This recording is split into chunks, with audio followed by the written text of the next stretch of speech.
I'd like to introduce Dr. Buggy. Scott Buggy is the director of the Department of Music at Sam Houston State University and one of the best saxophone players I have ever heard, and I hope you enjoy it. Thank you. Thank you. On these etudes, I'm going to quickly go over some of just the nuts and the bolts about them. Also, some of my pet peeves, things to look for in your preparation. And then also in the packet, in these environments, I have 30 minutes to talk about these etudes, and it's easy to cover, like I said, just the nuts and the bolts in a half hour. But I like to usually try to give you something more to go with. And in the packet, there's a lot of philosophy that I have that I want you to take with you. And some of it I'll go into today briefly, but it's something that you can practice habits and the way to approach things. Because I find a lot of times that the problems that students have between being successful, at one of the tryouts or not being successful, didn't have to do so much with just the etudes or whatever. It's much more about the practice habit, okay? And so we'll be addressing some of that. But with the time that we have, I want to go ahead and get started. We're talking about Fairlane etude number 1 is what I'll start with. This etude is the slow expressive etude. This is your opportunity to really exploit your sound, your vibrato, your control, and your phrasing. One thing to be really careful about, and a common pitfall for a lot of students, is that realize that it's the 8th note receives the pulse on this, and that's fine going in. What a lot of students have problems with is they'll start off with their pulse, and you're used to this being a quarter note, and you play for a line, a couple of bars, however far, and then at some point you take a breath and you come in and this turns to a quarter note, and they start double timing. So one of the challenges on this piece is to make sure that you realize that your pulse is the 8th note. There's 8 beats in the bar, and then you keep that consistent. The other thing, one of my pet peeves is what I call unwarranted accent. This piece is full of ornamentation, and what you don't want are your trills and your ornaments to bring accent to the piece. They should fit within the musical line. What I usually make analogies to is painting. While I don't paint, and I honestly don't know much about art, but I know enough that when someone who knows about art, looking at a painting, talk about the brush stroke of the artist and the color palette. And what I think about is when we're painting a phrase, it's this really smooth brush stroke that the artist has made. And if you have unwarranted accent, it's like someone all of a sudden bumps the elbow when he's trying to make this really smooth phrase. And that happens a lot whenever there's ornamentation. When there's a trill, I often find that students will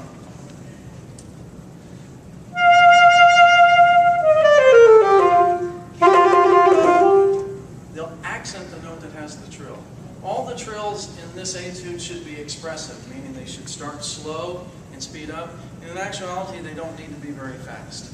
So as you're preparing for this, please be careful to watch for that. Some of the suggested fingerings, by and large, through this etude, I use the this key for the B flats when they occur. That's the fingering where it's just on the B key, your finger comes down and covers the this key. I oftentimes teach that as a hand position rather than a fingering. This is our normal hand position. Then I'll tell my students to go into this position. The first finger just slides down. That way it's covered, so that just when you come up, you've all of a sudden got a B flat instead of a B natural. As woodwind players, one of the most difficult things that we do is coordinate the left hand with the right hand. That's one of the first. Okay? This alleviates that. You don't have to combine the left hand. One of the other fingers that you should know that really comes in benefit for this piece is what's called long C sharp. Okay, C sharp generally for the saxophone is just wide open, no fingers down. Tends to be timbrally, a little bit of a problem is whereas you start to do what's called long C sharp, which is the principle of the finger in the basic part is the G key with the octave key. This adds a little texture to the note, so it becomes a little bit more ah instead of e. And it also, C sharp wide open tends to be flat. When you add this, it brings the pitch up, okay? Generally, this is what I call a melodic fingering. We don't practice our scales at 152 using long C sharp. Okay, it's usually only in a melodic situation. However, there's several spots in here where long C sharp lends itself to a technical situation. The right hand can be left down. Any of the fingers in the right hand can be added to that to readdress tuning or to facilitate the technique. So if you look at the 30-second passage in the 1, 2, 3, 4th measure of this etude, where you're on a D, and then you have these 30-second notes that go to a C sharp and then back up to a D. What you can do there is just lift these first 2 fingers, leave everything else down.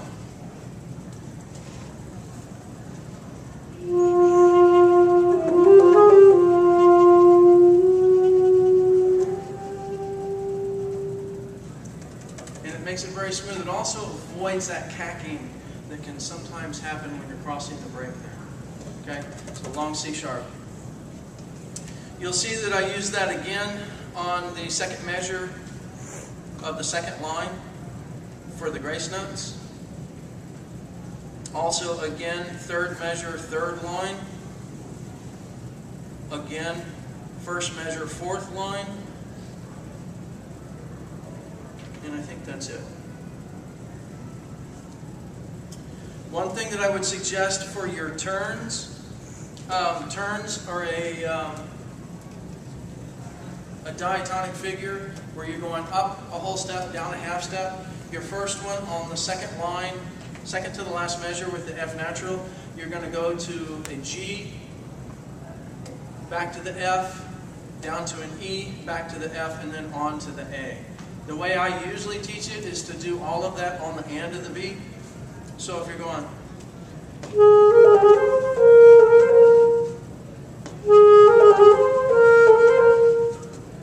there's a way to meter it out. Some people like to initially go right into the turn and start it immediately. I tend to not do that because the ornament should be ornamenting what's there. And I want to hear the rhythm.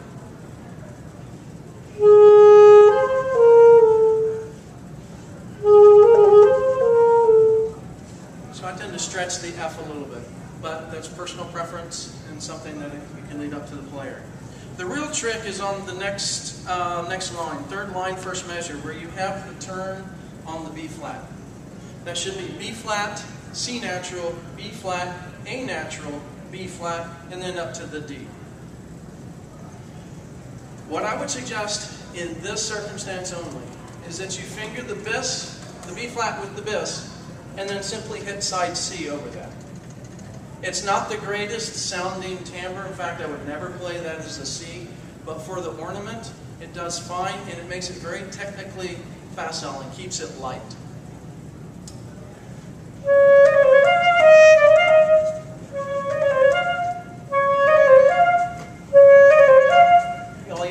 Hit the side key over it, and it's really simple. You still could use that side if you wanted to, but again, you're having to coordinate left and the right hand. Yes. Is that the top side?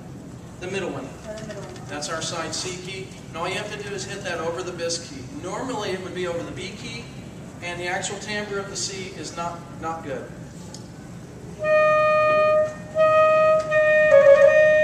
But for the ornament, just for the turn, it's going by so quick that I hope you can't really pick up on it, and so that it makes it not really an issue. But that's how I teach that one, using the bis and the side C.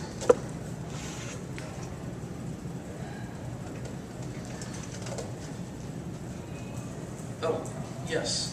The second system from the bottom, second to the last measure, where you have the C, and in the grace notes, C, D, D to C to the B. That's the primary spot where we want to use an alternate fingering for the D.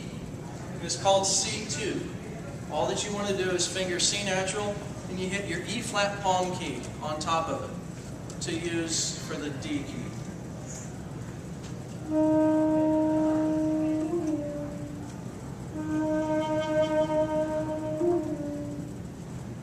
That's what we want to keep the grace note light. And then also, we're diminuendoing at that point, and we're in a piano realm to begin with. It's better than going from a single-fingered note to a 7-fingered note, counting the thumb as a finger, and then back to a single-fingered note. So that's when we use these alternate keys. Okay, strongly recommend that. Last but not least, before I play this, do you realize that the spot after the fermata is ad libitum? So you've got some freedoms there with the rhythm to be a little bit expressive. Okay? All right. Give you a shot at this easy.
Questions about what I just did or about this etude? Yes? Are there any particular exercises you would recommend as far as being able to control the tone quality of lower notes, like the low D, the low C? Yes. There's an exercise that I have all my students do is a tone exercise. And the purpose of it, what you're doing is taking the notes G, there's two exercises I'm going to tell you about. This one, where you take G and go chromatically down to low D. It's an octave key exercise. On the saxophone, we actually have a mechanical device that will split the octaves for us. The problem that most students do is we play generally with a tongue position that's too high in the back. We get away with that from everything from about a low F above. Anything about low F below, with that tongue position being too high, is going to be a problem. And that's what this octave key will show for you.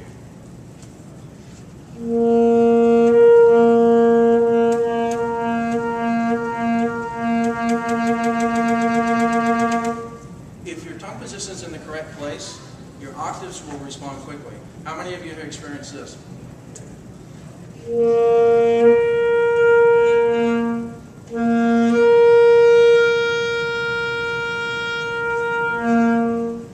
And the way I'm doing that is by making my tongue, actually if you're listening carefully, you could hear the tone change. And so by doing this exercise and going down and working on that, that's going to force your tongue to come down, which is going to help the lower register. As well as mouthpiece exercises. Are you playing alto? Yes. If you play on the mouthpiece, the pitch of this mouthpiece should be a concert A. How many of you have done mouthpiece exercises before? Very good. Are you playing an A?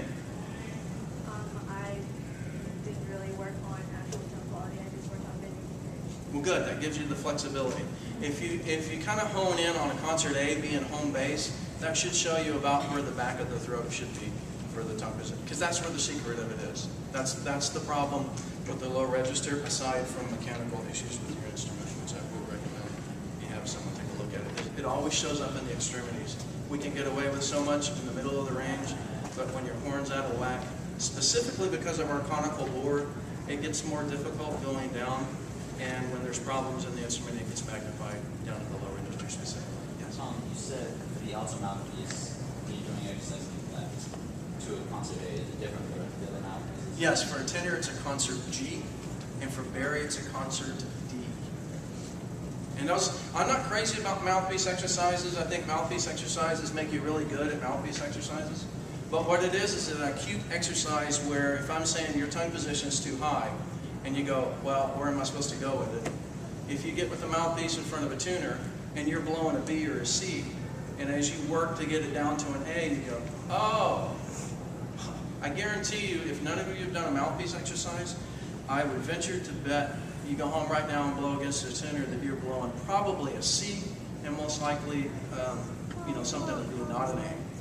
And generally it's going to be higher, because we tend to play with the tongue positions too high. Why is that? Because your throat's trying to protect itself, and also because you're putting a foreign object in your throat. I know you're not thinking about that, but your body's responding to it, as well as the fact there is resistance on the saxophone. So you blow, and again, your throat's trying to protect itself because there's back pressure. What you have to realize is you're not going to harm yourself, and you have to let your body relax and get the tone down and open up. And that's where the secret of control in your tone comes in. I tend to like to think of tone quality. I think of a dartboard or a bullseye, whatever you want to think of, and that all of our air and sound should be going in the bullseye. The demonstration that I usually do is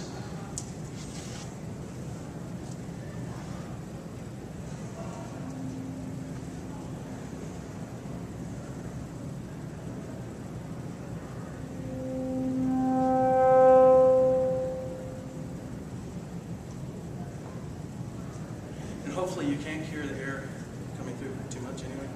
I can do the same thing again. I'm going to let air pass through, not going towards the tone, i.e. not in the bullseye. Listen.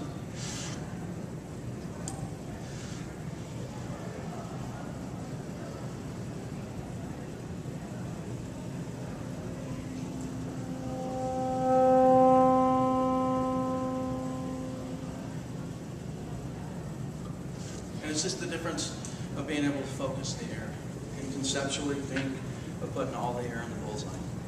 Does that make sense? That was a little bit more than you asked for, but that'll help. I promise you the mouthpiece exercise will be something that will have a big difference. If you're saxophone students yourself, it'll have an impact on you. If your band director's in here, this will change your saxophone section sound like you would not believe. I know it's heinous sounding. Have them do it before rehearsal or after school, whenever you want, but get them to work on these and you'll find your saxophone sounds open up tremendously, and it also helps improve pitch. Last thing, on the comment about the low register, you have to make sure you're taking enough mouthpiece, the proper amount of mouthpiece. What I usually suggest is taking a business card and carefully sliding it between the reed and the mouthpiece. And where the business card stops is where your bite should be. Most students do not take enough mouthpiece. I play with a mouthpiece patch, so you can really see where my teeth are. You can see the card stops right in front of the teeth marks. I guarantee you that the majority of you are not taking enough mouthpiece. So you're actually dampening the part of the reed that needs to vibrate, and that's going to screw your pitch on both ends. Your flat notes are going to be extremely flat because the reed can't vibrate to get up to pitch. Your sharp notes are going to be sharper because they're being pinched, and your low notes are not going to come out because it's being pinched. Okay? And this takes all the guesswork out of it. You just get a business card, carefully slide in between, and that's where your bike should be. There's no guesswork, and it's adjusted for any type mouthpiece, make, and length of facing. The pedagogy that says that depends on your facial structure as to how much mouthpiece you should take, or depends on, it's per player, or that you should only take 1/4 of an inch.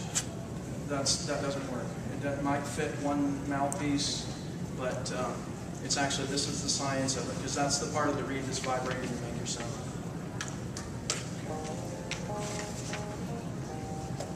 I guess we better move on quickly to number 28.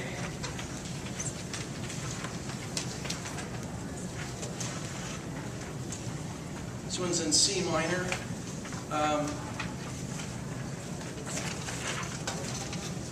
Pretty much the fingerings are by and large straight ahead on this piece. I use, looks like this exclusively throughout. In the pamphlet I've marked the fingerings that I suggest. In your diminished triads, they're on the 4th line. I suggest using chromatic F sharp as you go across that bridge. The big trick to this piece mostly is articulations. And what I usually suggest students do, if you look on the next page of the pamphlet, I just extracted the articulations out of this etude because I like to take elements out of the music so the music doesn't suffer the burden of what you're having trouble with. You work on those elements outside, then when you come to the music it'll be easier to put together. Now, I did put these on E flat major because I figured that more students are familiar with their major scales than they are the minor. You certainly could do this on C minor.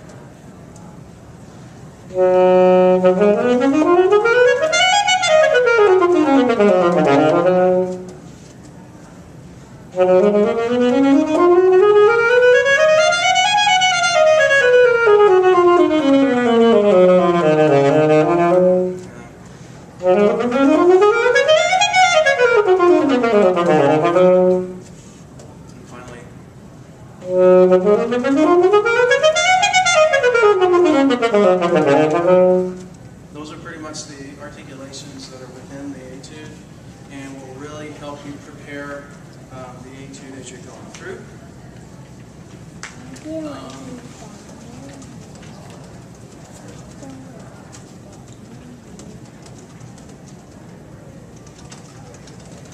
Let me just play through this.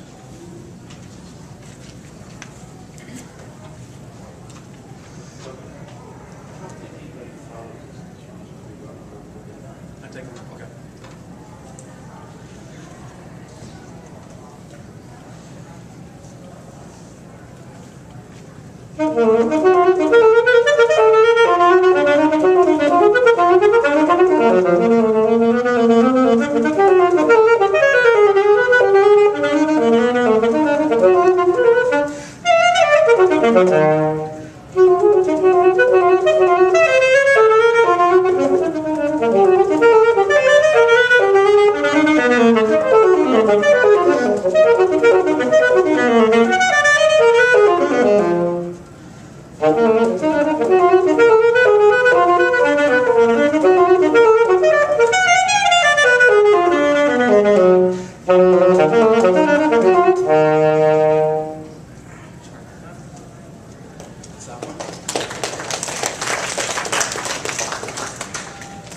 So that one really is all about the articulations, trying to get the tongue and fingers together for coordination.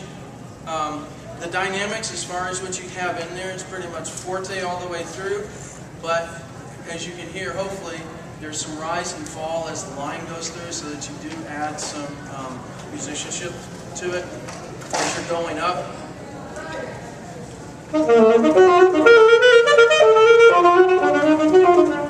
You can hear me going up and then coming back down. And then also in the lines where you have the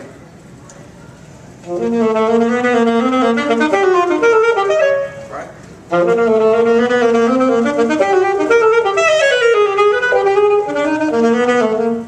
can add rise and fall to those to bring it much more, make it out much more exciting. Trying to think if there's any particulars on this. I want to talk about a couple of practice techniques that you can apply to this that will really help. Yeah, pretty much on this one it's this throughout. That's going to help you. The one spot, the chromatic F sharp that I've already pointed out, and pretty straight ahead. I did want to talk about on these when you're having technical issues. I've put in technique in my philosophy for fingerings, which these are my own. However, I strongly believe in them, and there's a lot of philosophy, and I've actually done case studies on them. So if you use these, I would say that 99.9% of the time, everything that I play, my fingerings follow these rules. There's that other 1% of the time where, you know, I'll choose to do something else just because it feels like the thing to do at the time, just that one little exception. There are some categorical exceptions, like for instance on that very first one it says, you know, if the B flat stands alone, it's not preceded or followed by a B natural, that this is the most technically proficient fingering. But there's times if the B flat serves as a lower neighbor to the C, excuse me, I will actually prefer to use side B flat rather than flip if it serves as a lower neighbor. So that's, it's standing alone, but that's what I call a categorical exception. Chromatic F sharp definitely should be used when possible. I have students come to me all the time, decide I want to make All-State this year, and they come up playing the Etudes, and they are having trouble with a particular section of an Etude or the technical Etude, can't seem to get it up to tempo.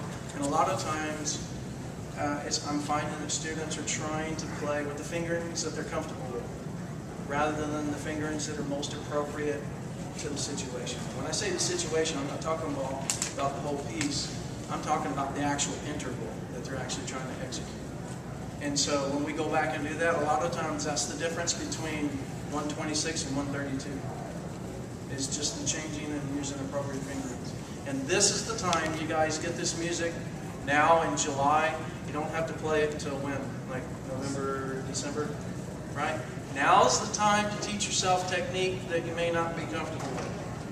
Your most comfortable fingering to use the one you're most familiar with. It may not be the technically most proficient. Okay?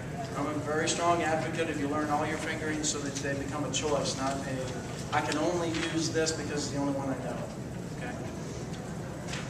Scales full range, what you should be doing. If you're not, I strongly recommend this.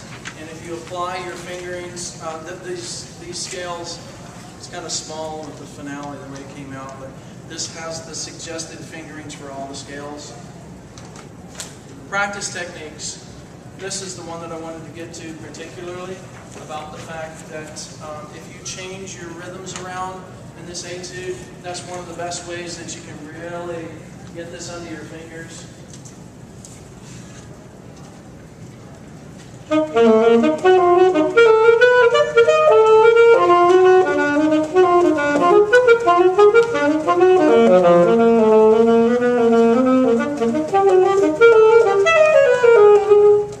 telling you, that does a lot for you. Okay? I usually play games with my students. We'll have them. I feel like I spend most of my time teaching my students how to practice, rather than, you know, what's there in the moment. In fact, I'm much more interested in what you do on your time when you're not with me than when you're with me. In other words, we use the time that you're with me as a presentation of what you've done out on your own. Because what I want to do is try to change that behavior so I get a greater return each time you come back. So we talk about how you practice in this. I'll say, okay, when you play this passage in rhythm number 1, do it 3 times in a row for me, perfect. And they have to do it 3 times in a row. If they get to the 3rd time and mess it up, back to 0. Got to do it 3 times in a row. Then, once they've mastered that, I say, okay, give me a rhythm 2, which is the opposite one. Do that 3 times in a row. Perfect. Once they do that, then I throw in a little twist. I say, go back to rhythm 1, play it 1 time. You got to play it perfect. If you miss it, we got to go back to it 3 times in a row. What this does is not only is teaching and using the changing the rhythms and actually teaching physical memory, this actually goes into the mental game that I'm talking about. I just want to spend just a couple of seconds. I know I'm going over time, but how many of you have heard much about the brain, the hemispheres, the left side and the right side? I mean, excellent. If you haven't done so yet, I want you to go buy a book or get it from the library called The Inner Game of Tennis. I think it'll change your life in about the first 1 or 2 chapters. It's an easy read. I don't remember how many pages, but it's not very many. It works for your music. It'll work for you just in everyday life. But what this is that we tend to practice on the right side of the brain. You're in a low-stress environment. You're at home in a practice room. You're not worried about the mistake, and therefore a lot of times you don't make it. How many of you have gone into your band director, your private teacher, and said, "Oh, I was nailing this at home," and it's fallen apart when you needed to, right? Yes, come on, we've all had that exactly. And what this is about is the fact that, when you're in the practice room, it probably did go well because you weren't afraid of the mistake, and then all of a sudden you get into the stress environment and you're going, "I really want this to go well. I really want to make region. I really want to impress it. He or she, I want first chair." Whatever your thing is, it's a high-stress environment. So you start thinking about things. Do I finger that this or side? And you haven't been there, so you don't even have the answers, and therefore you crash and burn. So these techniques that I use with my students, changing the rhythms around, making them do it 3 times in a row, put a little stress on them. If you miss it, you have to go back and do it 3 times in a row again. That starts to put the stress on them. They start going, "I don't want to do this again," and try to get it right that first time. So you're practicing in the environment that you actually have to perform in. Then when it comes time for you to perform, you go, "I've done everything I could do up to this point. I'm just going to throw it up and see what comes down." You relax. You don't fear the mistake. And then you'll find that your practice and your performance become much more closer. How many feel like their practice is here and their performance is here? Let's be honest. Exactly. The day that I started doing that is the day that my practice became equated to my performance. Or maybe I should say that the other way around. The performance became equal to the practice. Does that make sense? I know it's a quick snapshot. But checking these rhythms out and using them against your pieces will really help teach your fingers. Realize, how many of you watched the Summer Olympics? You realize these people are training for 4 years to run one 10-second race. And what do you see these guys doing? Especially I like to think of the hurdles. You see them stepping through the hurdles really slow like this?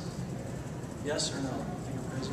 They're stepping through, making sure they got the steps in. They're doing it really slow. Trained for 4 years. The day of the race, they're still doing it slow. What do you think that's about?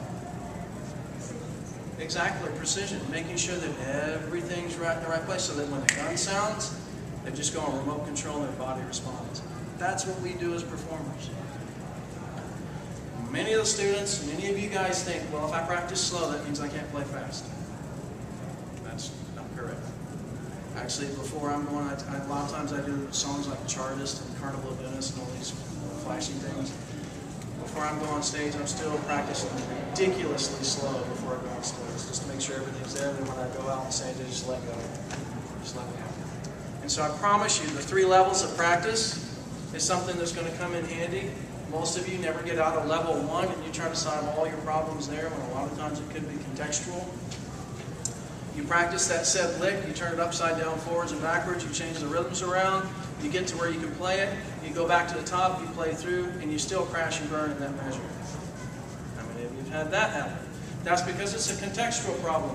You just scoot back a couple of beats or a couple of bars and practice just getting across the bar line, or maybe even a couple of beats into it.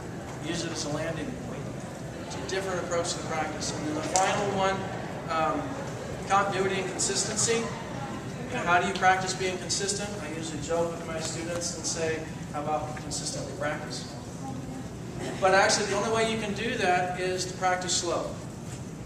Again, the analogy I usually give someone is, if I had $1 million and I said right now, right here, for $1 million, play Etude 28, absolutely perfect, and you can have it. What would you do?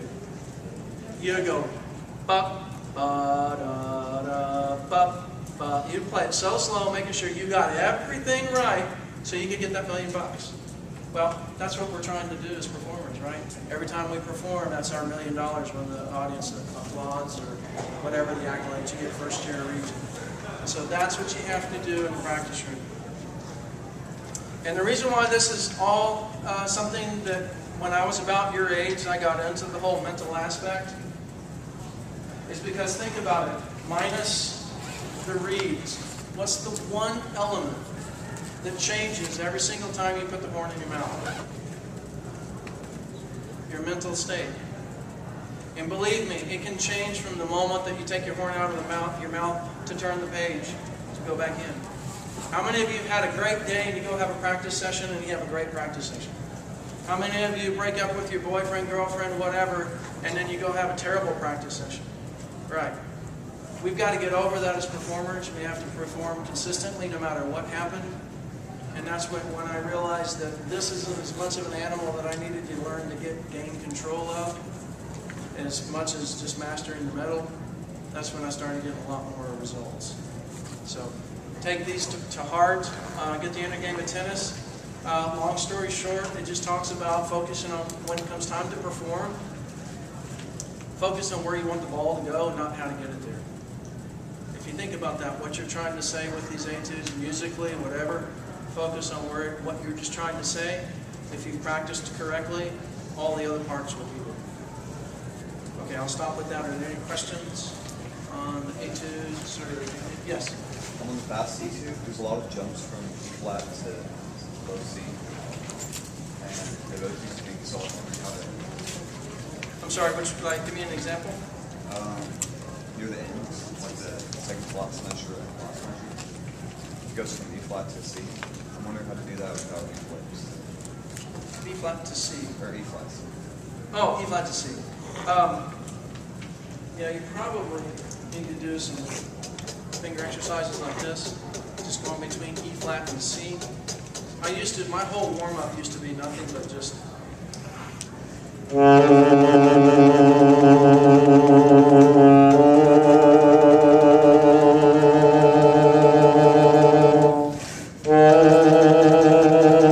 all the way up, doing different things that I thought were difficult for my hand.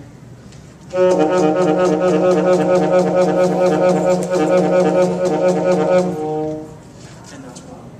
And that will wear your hand out with pinky. You have to work out and shake it out, make sure you're getting the blood flow. But that will help. Also, what I would suggest in this case is something called the tongue release. I know you've been told never to stop the sound with the tongue. In reality, you do that. Whenever you have a slur followed by a staccato, what I'm doing is put the tongue on the back side of the E flat, so it's already on the reed for me to play the C. And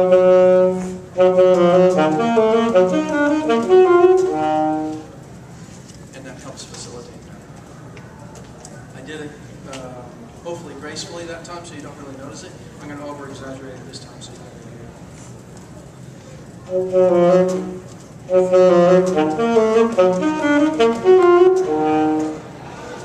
that time I clipped it so much that you could really hear it. What I'm doing is careful about how much note I hear before I put the tongue on the back side. That will help. Anything else? Thank you very much. Good luck to you.